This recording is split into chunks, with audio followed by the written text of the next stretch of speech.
ஜெபம் செய்வோம்.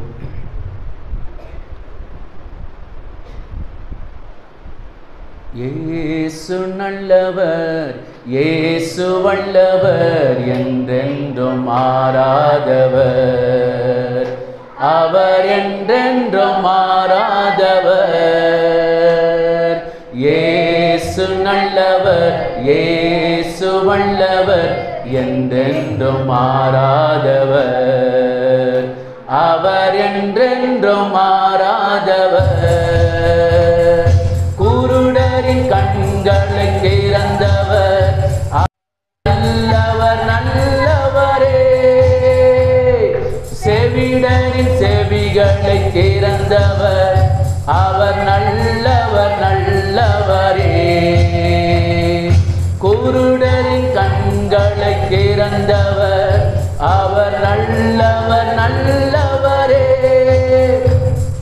செவிடரின் செவிகளை திறந்தவர், அவர் நல்லவர் நல்லவரே. அவர் நல்லவர், சர்வ வல்லவர், அவர் கிருபை என்றும் உள்ளதே. அவர் நல்லவர், சர்வ வல்லவர், அவர் கிருபை என்றும் உள்ளதே. இயேசு நல்லவர், இயேசு வல்லவர், என்றென்றும் மாறாதவர். அவர் என்றென்றும் மாறாதவர். அவர் என்றென்றும் மாறாதவர். ஜெபம் செய்வோம். எங்களுக்கு பரிசுத்தம் உள்ள நல்ல எங்கள் அன்பு தகப்பனே, இந்த ஆசீர்வதிக்கப்பட்ட இந்த உபவாச கூடுகையில் உம்முடைய தேவ பிள்ளைகள் ஆண்டவரே வார்த்தை கேட்கும்படியாக இந்த இடத்துல வந்திருக்கிறார்கள்.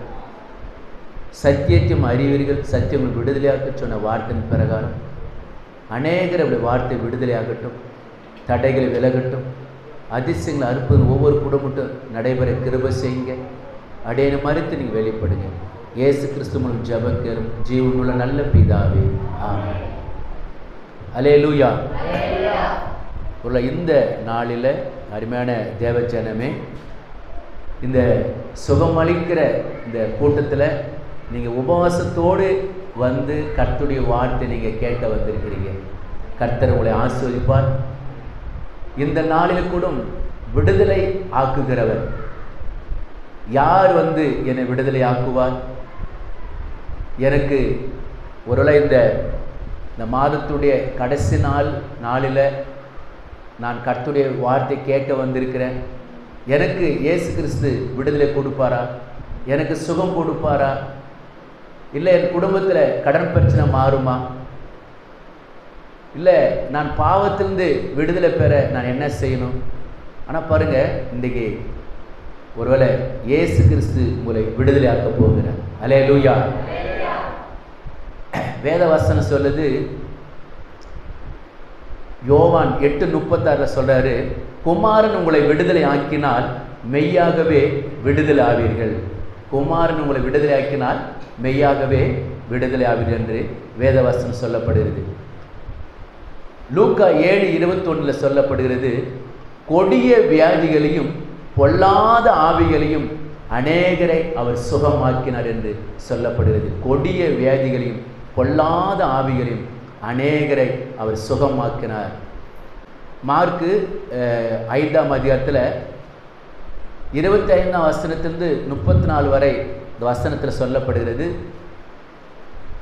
ஒரு தாயாருக்கு 12 வருஷமாக உதரம் போய் கொண்டிருக்கிறது. தனக்கு உண்டானவெல்லாம் செலவழித்து சற்றாகிலும் குணமடையாமல் அதிக வருத்தப்படுகிற பொழுது இயேசு கிறிஸ்து குறித்து கேள்விப்பட்டு, நானுடைய வஸ்திரத்தை தொட்டால் எனக்கு என்ன கிடைக்கும்? சுகம் கிடைக்கும் சொல்லி அந்த அம்மா வந்து இயேசுடைய அந்த வஸ்திரத்தை தொட்ட மாத்திரமே அந்த உதிரப்போக்கு நின்று போனது. எங்களுடைய கடற்புறத்தில்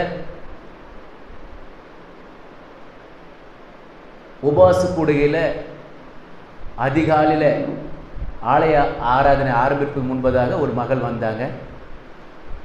அந்த மகள் வந்து என்கிட்ட சொன்னாங்க, ஐயா அவன் நிறமாத கர்ப்பிணியோடு வந்தாங்க.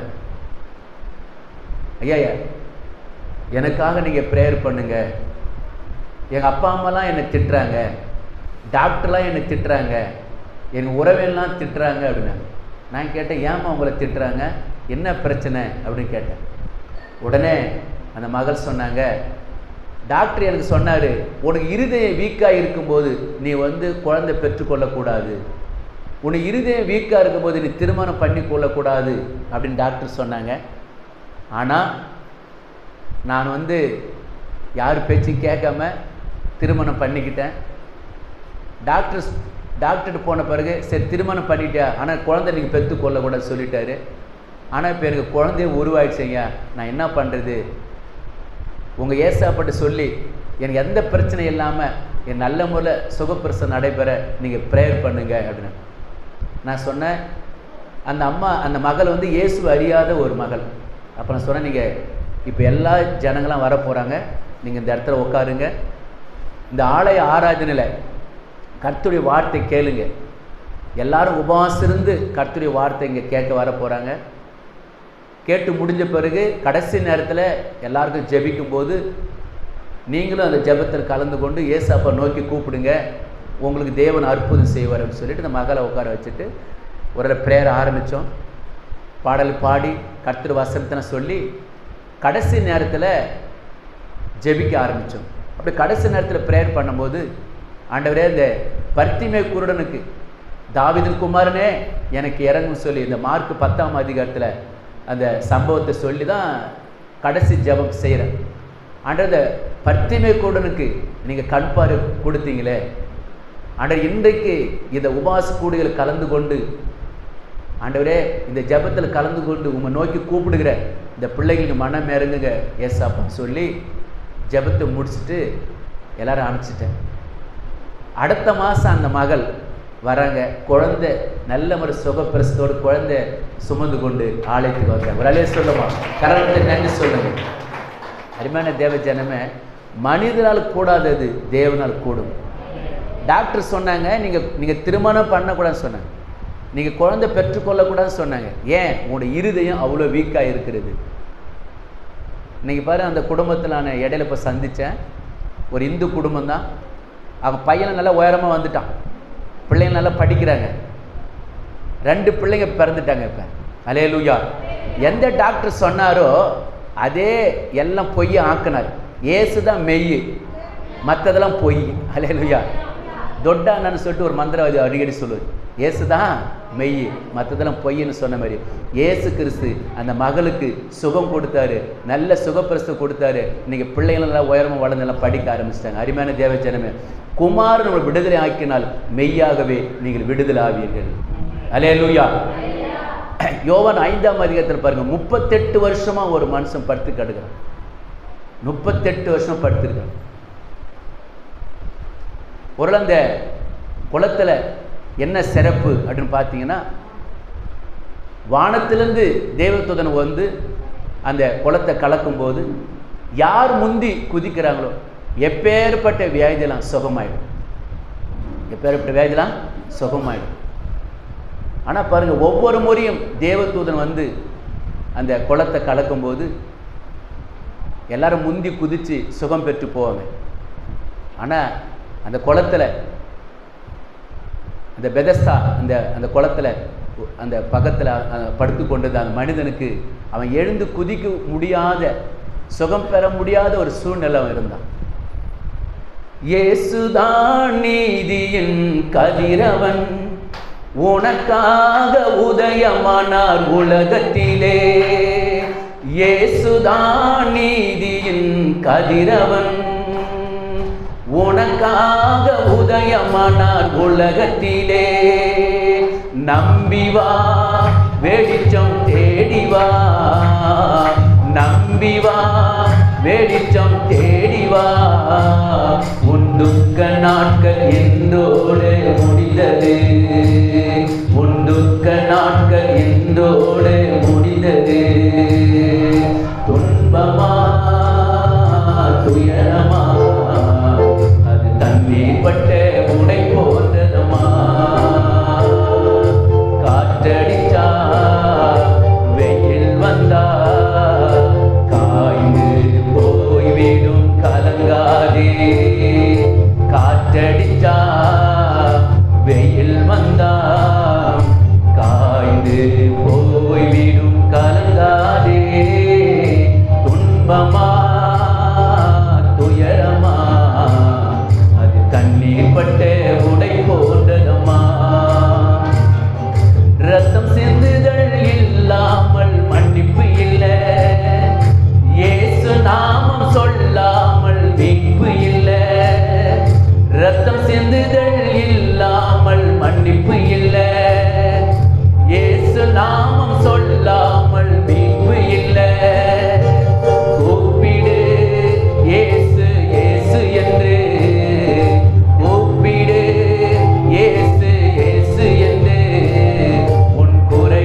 நிறைவாக்கி நடத்திடுவார்.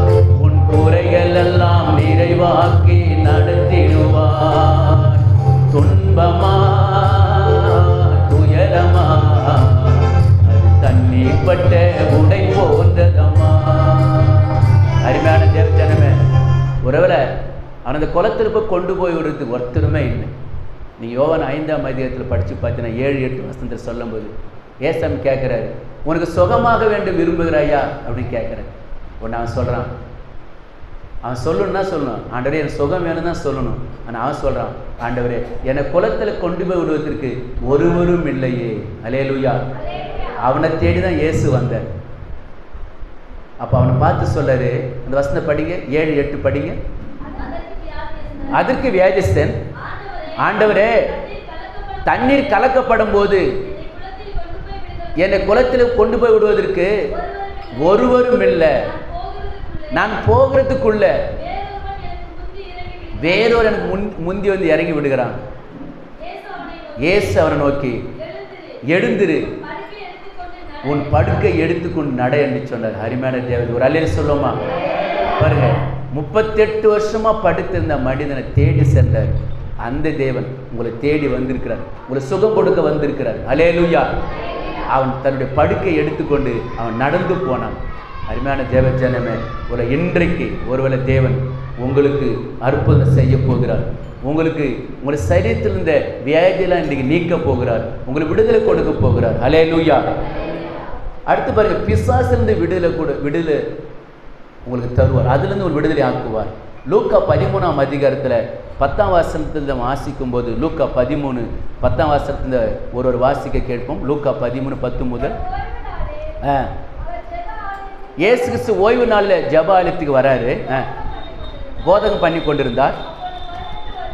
அப்போது 18 வருஷமாய் பலவீனப்படுத்தும் ஆவியை கொண்டிருந்த ஒரு ஸ்திரீ அங்கே இருந்தார். அந்த அம்மா வந்து எவ்வளவு நிமிரக்கூடாத கூனியா இருந்தாங்க. இயேசு அவளை கண்டு தம்மிடத்தில் அழைத்து, ஸ்திரீயே, உன் பலவீனத்திலிருந்து விடுதலையாக்கப்பட்டாய் என்று சொல்லி இயேசு அந்த அம்மா மேல் கைகளை வைத்து உடனே அவள் நிமிர்ந்து தேவனை மகிமைப்படுத்தினார். ஒரு அல்லேலூயா சொல்லுவோமா பாருங்க. அந்த லூக்கா 13ஆம் அதிகாரத்தில் 12ஆம் வசனம் சொல்லப்படுகிறது, இயேசு அவளை கண்டு தம்மிடத்தில் அழைத்து, ஸ்திரியே, உன் பலவீனத்திலிருந்து நீ விடுதலையாக்கப்பட்டாய் என்று சொல்லி அவள் மேல் தன் கைகளை வைத்தார். உடனே அவள் நிமிர்ந்து தேவனை மகிமைப்படுத்தினார். அல்லேலூயா. ஒருவேளை நம்மளாம் டாக்டர்கிட்ட இதை போல் நபரை டாக்டர் போனால் டாக்டர் சொல்லுவாங்க, நீங்கள் எக்ஸ்ரே எடுக்கணும், எலும்பு ஒன்று முறுக்கி கொண்டிருக்கிறது அப்படிலாம் சொல்லி டாக்டர் சொல்லுவாங்க. ஆனால் இயேசு கிறிஸ்து பாருங்க, அந்த கூனியை வந்து நிமிர்த்தினார். பாருங்க, அந்த அம்மா பாருங்க 18 வருஷமா எங்க போய்க்கிறாங்க? ஆஸ்பத்திரி இல்லை சர்ச்சுக்கு போய்க்கிறாங்க. எத்தனை வருஷமா? 18 வருஷமா. ஆனால் ஒரு நாள் இயேசு வந்தார், கூனி நிமித்திட்டு போயிட்டார். ஒரு அல்லேலூயா சொல்லுமா. நீங்கள் ஆலயத்து வந்து கொண்டே இருக்கணும். எனக்கு சுகம் கிடைக்கல அப்படின்னு நின்றுடாதீங்க. விசுவாசத்தோடு வந்து கொண்டிருங்க. ஆலயத்துக்கு வாங்க. அந்த அம்மா கொஞ்சம் சோறு வடையில அவங்க ஆலயத்துக்கு தொடர்ந்து வந்து கொண்டே இருந்தாங்க. ஒரு நாள் இயேசு வந்தார், சுகமாயிட்டு போயிட்டார். அல்லேலூயா. இப்போ 18 வருஷமா அந்த அம்மா பிசாசு கட்டி வச்சிருந்து. 1 வருஷம் 2 வருஷம் இல்லை, 18 வருஷமா கட்டி வச்சிருந்து. நீங்கள் அமெரிக்க தேசத்தில் நற்செய்தி கூட்டம் நடக்கும்போது பென்னிகன் ஐயா அவர்கிட்ட ஒரு மகள் ஜெபிக்க வந்தார். கூட்டம்லாம் முடிஞ்ச பிறகு அப்போது அவர் ஜெபிக்கும்போது அந்த அம்மா என்ன சொன்னா, எனக்கு வந்து தொண்டை வந்து கட்டப்பட்டிருக்கிறது, சரியாக பாட்டு பாட முடியல, பேச முடியல, எனக்காக நீங்கள் ப்ரேயர் பண்ண சொல்லி அந்த அம்மா கேட்கும்போது அவர் ஜெபித்த பிறகு அந்த மகள் வந்து ஒருவேளை குடி குடிச்சுட்டு எப்படி ஆடுவாங்க அதை போல் அவங்க ஆடி அப்படி நின்னாங்க. அப்போ கேட்டார், இப்போ எப்படி இருக்குது? ஐயா, என் தொண்டை கட்டப்பட்ட அந்த ஒரு ஆவி என்னை விட்டு வெளியே போயிடுச்சு அப்படின்னு சொன்னேன். அல்லேலூயா. ஒருவேளை அந்த அம்மாவை 18 வருஷமா அந்த ஆவி கட்டப்பட்டிருந்தது. அப்போ இயேசு கிறிஸ்து அந்த அம்மாவை விடுதலாக்கினார். இந்த லூக்கா 13ஆம் அதிகாரத்தில் இயேசு அவளை கண்டு தம்மிடத்தில் அழைத்து, ஸ்திரியே, உன் பலவீனத்தின்று விடுதலையாக்கப்பட்ட என்று சொல்லி அவள் மேல் தம்முடைய கைகளை வைத்தார். உடனே அவள் நிமிர்ந்து தேவனை மகிமைப்படுத்தினார். நீங்க 16ஆம் வசனத்தில் சொல்லப்படுகிறது, படிங்க. 16ஆம் வசனத்தில், இதோ சாத்தான் 18 வருஷமாய் கட்டியிருந்த ஆபிரகாம் குமாரத்தி ஆகிய இவளை என்றார். அப்ப பாருங்க, சாத்தான் வந்து எத்தனை வருஷமா கட்டி வச்சிருந்தானா? 18 வருஷமா கட்டப்பட்டிருந்தது. அப்போ ஒரு இயேசு கிறிஸ்து அந்த கட்டை அவுத்தார், விடுதலை ஆக்கினார், சுகம் கொடுத்தார். சரிங்க, இன்னொரு விஷயம் என்ன தெரியுமா? ஒருவேளை அசுத்தாவி நம்மளை விட்டு வெளியே போகணும்னா நமக்குள்ள விசுவாசம் இருக்கணும். அதெல்லாம் ஞாபகம் வச்சுங்க. ஏங்க, பிசாசுக்கும் விசுவாசம் தான் சம்பந்தம் இருக்குது. நீங்கள் மார்க் 9ஆம் அதிகாரத்தில் 23ஆம் வசனம் படிங்க. அங்கே இயேசு கிறிஸ்துவகிட்ட ஒரு தகப்பன் போகிறான், தன் மகனை அழைத்து கொண்டு போகிறான். இயேசு அவனை நோக்கி, நீ விசுவாசிக்க கூடுமானால் ஆகும், விசுவாசிக்கிறதுக்கு எல்லாம் கூடும் என்றார். உடனே பிள்ளையின் தகப்பன், விசுவாசிக்கிற ஆண்டவரே, என் அவிசுவாசம் நீங்கும்படி உதவி செய்யும் என்று கண்ணீரோடு சத்தமிட்டு சொன்னான். அருமையான தேவ ஜனமே, ஒருவேளை இந்த ஊமையும் செவிடுமான ஒரு ஆவி அவனை பிடிச்சிருக்கு. ஏசாமி கேட்கிறாரு, எவ்வளவு வருஷமா அவனுக்கு இருக்குது? அவன் தகப்பன் சொல்றாரு, சிறு வயது முதற்கொண்டே இவன் அந்த ஆவி பிடிச்சிருக்குன்னு சொல்றாரு. அப்ப ஏசாமி கேட்கிறாரு, நீ விசுவாசிக்கிறையா? நீ என்ன பண்ற? விசுவாசிக்கிற. அது அவன் சொல்றான், ஆண்டவரே, என்கிட்ட கொஞ்ச நாள் இருக்குதான் அவிசுவாசம் சொல்றான்.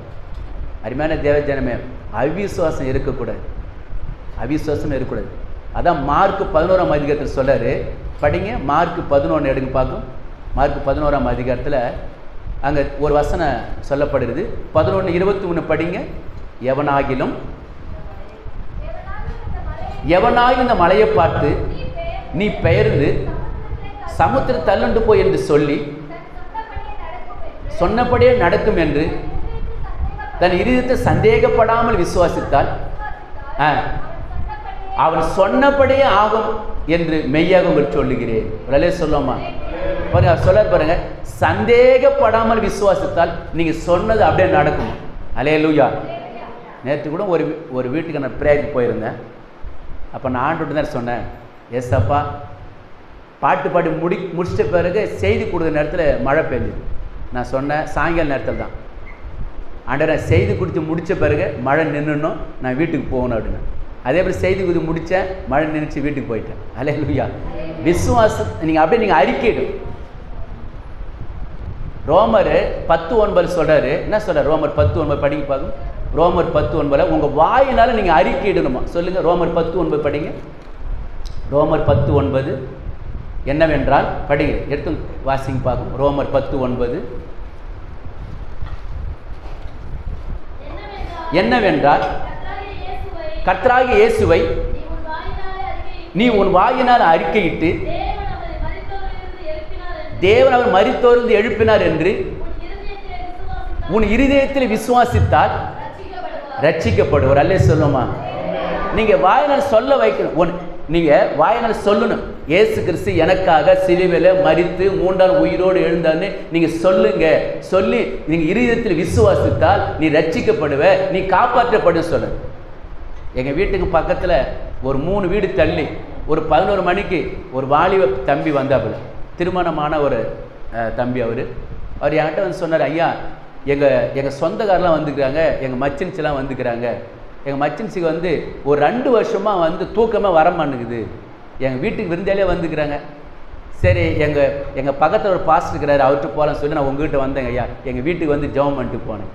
அப்புறம் அங்கே போன பிறகு அந்த குடும்பத்தார் எல்லாரும் வட்டமாக அப்படி உட்காந்து கொண்டிருந்தாங்க. அப்போ நான் அந்த குடும்பத்தாரை கேட்டேன், நீங்கள் விசுவாசிக்கிறீங்களா? நீங்கள் நம்பினீங்கன்னா இப்போ சுகம் கிடைக்கும் அப்படின்னு கேட்டேன். அந்த குடும்பத்தார் எல்லாம் இந்து குடும்பம் தான், அவங்களும் நாங்கள் விசுவாசிக்கிறோம் அப்படின்னு. அவர் அந்த பாப்பாவிட்ட அந்த மகளிட்ட சொன்னேன், அம்மா, நீ இயேசுவை நம்பணும், உனக்கு அற்புதம் செய்வார். அப்போ அவங்க இந்த வசனத்தை சொல்லி மார்க் 9ஆம் அதிகாரத்தில் எப்படி இயேசு கிறிஸ்து அந்த ஊமையும் செவிடுமான ஆவி எப்படி விரட்டினாரு அந்த சம்பவத்தை சொல்லி நான் ஜெபிச்சிட்டு நான் வீட்டுக்கு போயிட்டேன். விடிகள் அந்த தம்பி அந்த பக்கம் வந்தவர். நான் கேட்டேன், இப்போ அவங்க மச்சின்ஸ் எப்படி இருக்கிறாங்க அப்படின்னு கேட்டேன். அப்போ அவர் சொன்னார், ஐயா எங்கள் மச்சின்ஸ் இப்போ நல்லா தூங்குறாங்க. அல்லேலூயா. அவங்க என்ன பிரச்சனை அப்படின்னு பார்த்தீங்கன்னா, சாப்பிட்டு 10 மணிக்கு படுத்தானா 1 மணிக்கு எழுஞ்சிக்குவாங்க. அது மேலே தூக்கமே வராது. அதான் அவங்களுக்கு பிரச்சனை. சாப்பிட்டு படுத்துட்டு பிறகு 1 மணிக்கு எழுஞ்சிக்குவாங்க, அது மேலே தூக்கமே வராது. இப்படியே 2 வருஷமாக கஷ்டப்பட்டாங்க. இப்போ ஜெபித்த பிறகு வழக்கமாக சாப்பிட்டு தூங்கினப்போ நாம எத்தனை மணிக்கு எழுந்திருப்போம்? வழக்கமாக 3 மணியோ 5 மணியோ வழக்கமாக இப்போ எழும்ப ஆரம்பிச்சிட்டாங்க. அந்த மகளுக்கு திருமணம் நடக்காமல் ஒரு பிரச்சனை இருந்தது. இப்போ திருமணம் நடந்துச்சுங்க. சில பிசாசின் கிரிகள் நமக்குள்ளே இருக்கும்போது திருமணம் கூட நடைபெறாது. அல்லேலூயா. பாருங்க, வியாதி அந்த பிசாசின் கிரி வெளியே போச்சு. அந்த மகளுக்கு திருமணமும் நடந்தது. அல்லேலூயா. அப்போ பாருங்க, 2 வருஷமா அந்த மகளை கட்டப்பட்டிருந்தது. அந்த ஆவி வெளியே போச்சு. அப்போ நமக்குள்ள விசுவாசம் இருக்கணும். மத்தேயு 21:22 சொல்றாரு, விசுவாசம் உள்ளவர்களாய் ஜெபத்தில் எவைகளை கேட்பீர்கள் என்ன பண்ணியாத பெற்றுக்கொள்வீர் சொல்றாரு. நீங்க விசுவாசத்தோடு கேட்கணும். நம்பி வந்த மனிதர்க்கெல்லாம் நன்மைகள் ஏராளம். நம்பி வந்த மனிதர்க்கெல்லாம் நன்மைகள் ஏராளம். நம்புகிறே நம்புகிறே நம்பத்தக்க தகப்பனே. நம்புகிறே நம்புகிறே நம்பத்தக்க தகப்பனே. உம்மை நம்பி வந்த மனிதர்க்கெல்லாம் நன்மைகள் ஏராளம். என்பல நீதானே, என் கேடகமும் நீதானே. என்பல நீதானே, என் கேடகமும் நீதானே. சகாயம் பெற்றேன், உதவி பெற்றேன், பாட்டினால் உம்மை துதிப்பேன். சகாயம் பெற்றேன், உதவி பெற்றேன், பாட்டினால் உம்மை துதிப்பேன். நம்புகிறேன் நம்புகிறேன் நம்பத்தக்க தகப்பனே. நம்புகிறேன் நம்புகிறேன் நம்பத்தக்க தகப்பனே. உம்மை நம்பி வந்த மனிதர்க்கெல்லாம் நன்மைகள் ஏராளம். அல்லேலூயா. இயேசுவை நீங்க நம்பணும். நீங்க விசுவாசத்தோடு கேளுங்க, உங்களுக்கு அற்புதம் செய்வார். இப்போ வந்து போன அவங்க தான் எங்கள் மக. அவங்க எப்போ உடம்பு சரியில்லைன்னு வச்சிங்களா, நான் கேட்பேன், நான் உனக்கு என்ன வேணும் அப்படி கேட்டால் சொல்லுங்கள், அப்பா எனக்கு ஜெபம் பண்ணி எண்ணெய் கொடுங்க அப்படி தான் சொல்லுங்கள். நான் போடும்போது அதான் சொன்னேன், நீங்களும் உங்கள் பிள்ளைகளுக்கு ஹார்லிக்ஸு போர்ன்விட்டா ஊட்டுறீங்க, நானும் என் பசங்களுக்கு விசுவாசம் தான் ஊட்டுறேன். அல்லேலூயா. பிள்ளைங்களுக்கு இப்போ விசுவாசத்தை நீங்கள் ஊட்டணும். வைத்திய வலி சொன்னால் உடனே என்ன வேணும், ஜெப எண்ணெய் கொடு. எது ஜுரம் அடிக்குதா எல்லாத்துக்குமே ஜெப எண்ணெய் கேட்பேன். நீங்கள் கேட்கணும், விசுவாசம் நமக்குள்ளே இருக்கணும். நீங்கள் பார்த்தீங்கன்னா மார்க்கு 6ஆம் அதிகாரத்தில் 13ஆம் வசனத்தில் இயேசு கிறிஸ்து தம்முடைய சீஷரை பார்த்து சொல்கிறார். என்ன சொல்ல தெரியுமா? அநேக பிசாசுகளை துரத்தி அநேக நோயாளிகளை எண்ணெய் பூசி சொஸ்தமாக்கினார்கள். ஏசாமி சொல்லி அனுப்புகிறார், எப்பா நீங்கள் போங்கப்பா ஊழியத்துக்கு போங்க சொல்லி அனுப்பும்போது மார்க் 6:13 படிங்க.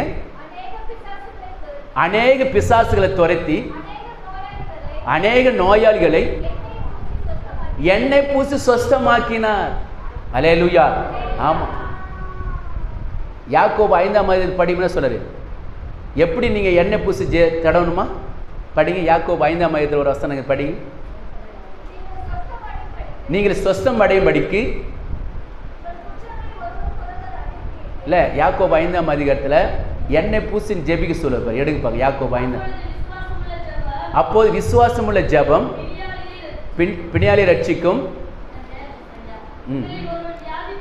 உங்களில் ஒரு வியாதிப்பட்டால் சபையின் மூப்பர்களை வரவழைத்து அவர்கள் கர்த்தருடைய நாமத்தினாலே அவருக்கு எண்ணெய் பூசி அவனுக்காக ஜெபம் பண்ணுங்கள். அல்லேலூயா. நீங்கள் வந்து அதை விசுவாசத்தோடு நீங்கள் ஒரு உள்ளுக்குள்ளே சாப்பிடும்போது மேலே தடவும் போது உங்களுக்கு சுகம் கிடைக்கும். அல்லேலூயா. சில பேர் என்ன பண்ணுவாங்க, அந்த ஜெப ஒரு நாள் தடுவாங்க, 2 நாள் தடுவாங்க, அப்புறம் விட்டுருவாங்க. அப்படிலாம் கிடையாது. அந்த எண்ணெய் காலி ஆகிற வரைக்கும் நீங்கள் என்ன பண்ணலாம், அது உள்ளுக்குள்ளே சாப்பிடுங்க, மேலே தடவுங்க, வியாதி சுகம் அடையும். அல்லேலூயா. ஆமாம். போன வாரத்தில் கூட்டத்தில் ப்ரேயர், ஒரு ஜெப கூட்டத்தில் ஒரு மகள் சாட்சி சொன்னாங்க. என்ன சாட்சி சொன்னாங்க அப்படின்னு பார்த்தீங்கன்னா, ஐயா எங்கள் கணவர் வந்து தொடர்ந்து பிடிச்சினே இருக்கிறார். அவர் எவ்வளோ சொல்லி பார்த்தேன், அவர் கேட்கலை. அது ஒரு பக்கம் இருக்கட்டும். எனக்கு வந்து 1 வருஷமாக காது வர பிரச்சனை. என்னை எப்போ பார்த்தா அந்த பட்ஸை எடுத்து காதை நோண்டணும் சிந்தனை வந்துடுது. நான் எப்போ தான் அதை எடுத்து அடிக்கடி நோண்டினே இருப்பேன். இது இந்த மருந்து போடுவேன். ஆனால் அது எனக்கு ரொம்ப தொல்லை கொடுத்தது. என்னால் இருக்க முடியல. அது காதில் வச்சு நோண்டினா தான் நல்லா உணைக்காக இருக்குது, சுகமாக ஆகுது. அது இல்லைன்னா எனக்கு கஷ்டமாகுதுங்க. இது எனக்கு ரொம்ப வருத்தமாக இருந்தது. அதனால் நான் என்ன பண்ணேன், சரி முதல்ல எங்கள் கணவருக்கு சாப்பாட்டில் கொஞ்சம் எண்ணெயை ஊற்றி கொடுத்து செக் பண்ணி பார்க்கும் அப்படின்னு சொல்லிட்டு முதல்ல எங்கள் கணவர் சாப்பாட்டில் எண்ணெயை ஊற்றி கொடுத்தேன். அவர் சாப்பிட்ட பிறகு குடிக்கவே இல்லை அப்படின்னாங்க. ஒரு அல்லே சொல்லுங்க. உடனே பண்ணாங்க, எண்ணெய் நல்லா வேலை செய்யுதுன்னு சொல்லிட்டு நான் உடனே காதில் ஊற்றுனேன், இப்போ நான் சுகமாக இருக்கிறேன் அப்படின்னு சொன்னேன். ஒரு அல்லே சொல்லுங்க. இது நடந்த சம்பவம். இது ஒரு நற்செய்தி கூட்டத்தில் நடந்த சம்பவம். அல்லேலூயா. அப்போ அவங்க என்கிட்ட சொன்னாங்க, இப்போ நான் நல்லா இருக்கிறேன், இப்போ அந்த பட்ஸ் எடுத்து காது நோண்டுற பழக்கமே எனக்கு வர பண்ணுது, என் நல்ல காதெல்லாம் கேட்குது, இப்போ நான் சுகமாக இருக்கிறேன். அல்லேலூயா. ஆமாம், என்ன கொடுங்க, நீ விசுவாசத்தோடு நீங்கள் தடுவுங்க, விசுவாசத்தோடு பண்ணுங்க. அல்லேலூயா. ஆமாம், நான் ஏற்கனவே சொன்னேன். நான் ஒரு 2019 ஒரு தொடர்ந்து ஒரு 4-5 வருடங்க ஸ்கின் பிரச்சனை தான் நான் கஷ்டப்பட்டு கொண்டு. என்னுடைய ஒரு தம்பி டேனியல், என்னுடைய தம்பி மகன் தான் என்னுடைய ஊழியத்தில், அவர் தான் எனக்கு சப்போர்ட்டாக இருக்கிறாப்புல. அவர் கடை வச்சுக்கிறாப்புல, வக்கீல்லாம் படிச்சிருக்கிறாப்புல. இருந்தாலும் ஊழியத்துக்கு கூப்பிடும்போது வருகிற அவருலாம் தெரியும். எது சொல்ல வரேன்னா, ஒருவேளை அந்த 5 வருடங்களாக அவ்வளோ நான் கஷ்டப்பட்டேன். ஒருவேளை யோபு வந்து அந்த தான் சரித்த அந்த பற்கள், அந்த வியாதி இருக்கும்போது ஒரு ஓட்டை எடுத்து அவன் சுரண்டி கொள்ளும். ஓட்டை எடுத்து என்ன பண்ணுவான், சுரண்டி கொள்ளும். நான் வந்து ஓட்டை எடுத்து நான் சுரண்டல். நான் அவ்வளோ கஷ்டப்பட்டேன். ஒரு நைட்டில் தூக்கம் வராது, நைட்டில் தூக்கமே வராது. எல்லோரும் தூங்கும்போது நான் ஏஞ்சி உட்காந்துருப்பேன். வீட்டில் சாப்பாடு கேட்டால் சாப்பாடு வந்து நம்ம நினைக்கிற மாதிரி சாப்பாடு இருக்காது. ஏன்னா எனக்கு சரித்து இந்த பிரச்சனை இருக்கிறதுனால அன்றைக்கி சில குழம்போ மற்ற சாப்பாடு எனக்கு ஒத்துக்காது. அன்றைக்கி பார்த்து கத்திரிக்காவாக இருக்கும், சாப்பிட்டா பிரச்சனை வரும். சில நேரத்தில் குழம்பு சரி இருக்காது. நிறைய முறையில் வந்து பிஸ்கெட்டு சாப்பிட்டு அப்படியே படுத்துக்கும். சில நேரத்தில் அரிசி வறுத்த அரிசி தான் சாப்பிட்டு படுத்துக்குவேன். ஒருவேளை வெயில் அடிக்கும்போது வெயிலில் போக முடியாது, சுருன்னு குத்தும். அவ்வளோ பாடுகள் கஷ்டமாக இருந்தாலும் நான் அடிக்கடி பவுலை தான் நினச்சிக்குவேன். ஏன்னா பவுல் சொல்கிறாப்புல, நான் அநேக தரம் பிரயாணம் பண்ணினேன். 2 கொரிந்தியர் 11 நீங்கள் படித்து பார்த்தீங்கன்னா, நான் அநேக தரம் பிரயாணம் பண்ணினேன், நான் அநேக முறை கண் விழித்தேன், நான் அநேக முறை பசியிலும் தாகத்திலும் நிர்வாணத்தில் இருந்தேன்னு சொல்ல. சில நேரங்களில் நமக்கு சில பாடுகள் சில கஷ்டம் வரும்போதெல்லாம் நம்ம என்ன பண்ணுறோம், ஆண்டவர் திட்ட ஆரம்பிக்கிறோம். ஏன் ஆண்டவர் இப்படிலாம் பண்ணுறான்னு நினைக்கிறோம். ஆனால் ஒருவேளை பவுலை நான் நினச்சிக்குவேன், நம்ம அவரு கூட எவ்வளோ பாடுகள் பட்டு அதில் நம்ம கொஞ்சம் கூட நம்ம என்ன பண்ணலாம்ல, நம்ம அனுபவிக்கலாம். பாருங்க, அவ்வளோ அந்த பாடுகள் அந்த உபத்துவத்தை அனுபவித்தாலும் ஆனாலும் விசுவாசத்தை நான் விடலை. ஜெபம் பண்ணி எண்ணெய் தடவிக்கும். அல்லேலூயா. இப்படி பார்த்தீங்கன்னா என் தலையில் எண்ணெய் தான் இருக்கும், என் சரீரம் முழுவதும் தடவி ஜெப எண்ணெய் தடவிக்கும். ஆண்டவருக்கு நீ சுகமாக வச்சிருக்கிறேன். அல்லேலூயா. ஏன்னா வசனம் சொல்லுது, ஆபுக்கு 2ஆம் அதிகாரத்தில், தன் விசுவாசத்தினால் நீதிமான் பிழைப்பான்.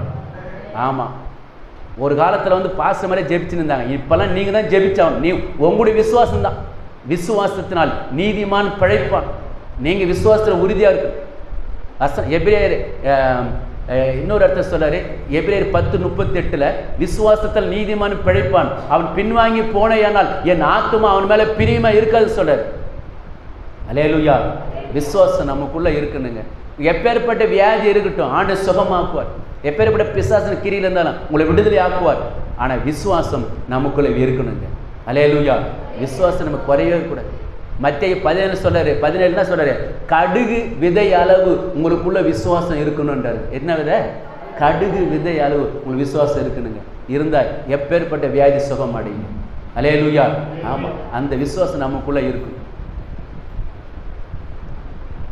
ஒவ்வொரு முறையும் ஆண்டவர்கிட்ட கேளுங்க, ஆண்டவரே நீங்கள் எனக்கு அற்புதம் செய்யுங்கப்பா.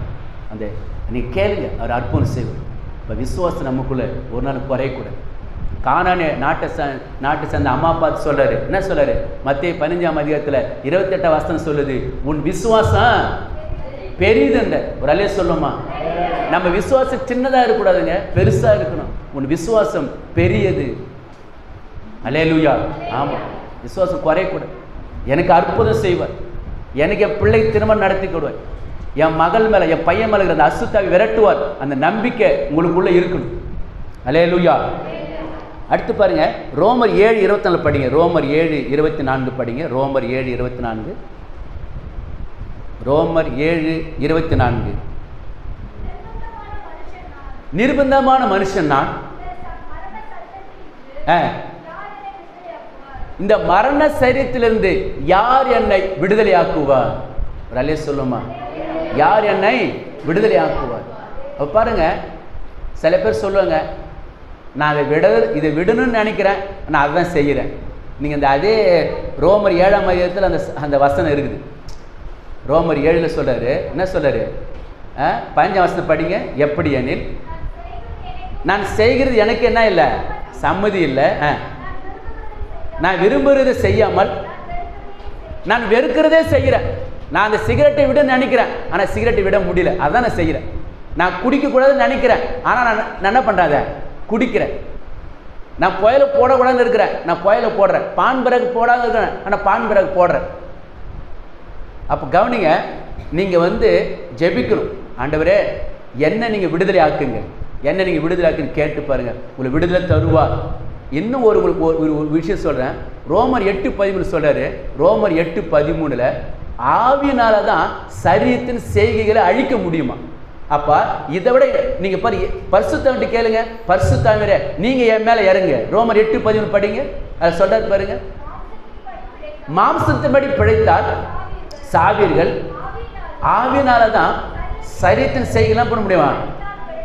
ஆமாம், ஆவியினால் தான் சரீரத்தின் செய்களை அழிக்க முடியும். அப்போ தான் நீங்கள் பிழைக்க முடியும். அப்போ பரிசுத்த ஆவியானவர் உங்கள் மேலே இறங்கும் போது, நல்லா கவனிங்க, பரிசுத்தவன் மேலே இறங்கும் போது நீங்கள் அந்த குடி விட முடியும். பரிசுத்தவன் மேலே இறங்கும் போது அப்போ பான் பறக்க விட முடியும். போதை ஊசி போட முடியாது. பரிசுத்தவன் மேலே இறங்கும் போது எல்லா கெட்ட பழக்கங்கள்லாம் உங்களை விட்டு வெளியே போகும். ஒரு அல்லே சொல்லுமா. ஏன்னா இந்த பரிசுத்தம் இறங்க இறங்க, அந்த அக்கினி இறங்க இறங்க, உங்க மேல இருக்கிற அந்த எல்லா விட முடியாத காரியங்களை விட முடியும். அல்லேலூயா. அதான் வசனம் சொல்லுது, யார் என்னை விடுதலையாக்குவார்? இயேசு கிறிஸ்து உங்களை விடுதலையாக்குவார், பரிசுத்தர் விடுதலையாக்குவார். வசனம் சொல்லுது, கர்த்தருடைய ஆவியில எங்கேயோ அங்க விடுதலை உண்டு. அல்லேலூயா.